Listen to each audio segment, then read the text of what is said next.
आमचे इलेक्शनच्या उमेदवारी आता अधिकृतरित्या जाहीर झाली आहे आणि महायुतीच्या ह्याच्यातनं उमेदवार म्हणून उदयनराजे आता उमेदवार आहेत.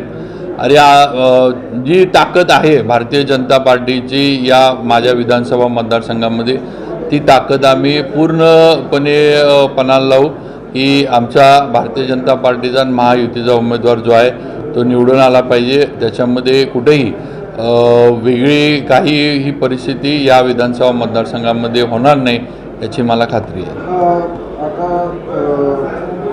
काही सर्वे झाले की महायुतीचे उमेदवार धोक्यात आहे, पडेल नाही तर सर्वेच्या बाबतीत मी नाही बोलू शकत, कारण सर्वे किती लोकांचे केले जातात, काय केले जातात ह्याचा मला काय अनुभव नाही आहे. आणि आजच्या परिस्थितीत तरी असं काही म्हणजे जिल्ह्यामध्ये किंवा मतदारसंघामध्ये असं काही कुठं वाटत नाही की एवढा मोठा धोका, म्हणजे फॉर्म भरायच्याच आधी एवढा मोठा धोका आहे असं काही परिस्थिती नाही.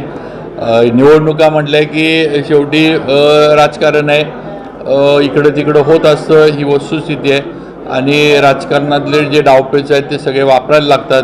शेवटी म्हणजे आपण म्हणतो ना की राजकारणात साम दाम दंडभेद हे सगळं वापरायला लागतं. ही राजकारणाची पद्धत आहे, ही काही नवीन नाही आहे. आणि अशा ह्याच्यामध्ये उमेदवार म्हणून स्वतः उदयनराजे पण लोकांपर्यंत पोचतात, आम्ही पण सगळे आमदार लोकांमध्ये आहोत. पक्ष भारतीय जनता पार्टीची ताकद मी मागं पण बोललो की या जिल्ह्यामध्ये वाढली आहे, या लोकसभेमध्ये वाढली आहे आणि त्याचा फायदा उमेदवार निवडून आणण्यासाठी 100% होईल. पूर्वीसुद्धा अशा पद्धतीनं काही सर्वे येत होते. पूर्वीसुद्धा भारतीय जनता पार्टीला काही राज्यांमध्ये सरकार येणार नाही वगैरे असं सांगितलं जात होतं. काही राज्यांमधले सरकार काँग्रेस येईल असं पण सांगितलं जात होतं. पण अनेक ठिकाणी वेगळे निकाल झाले.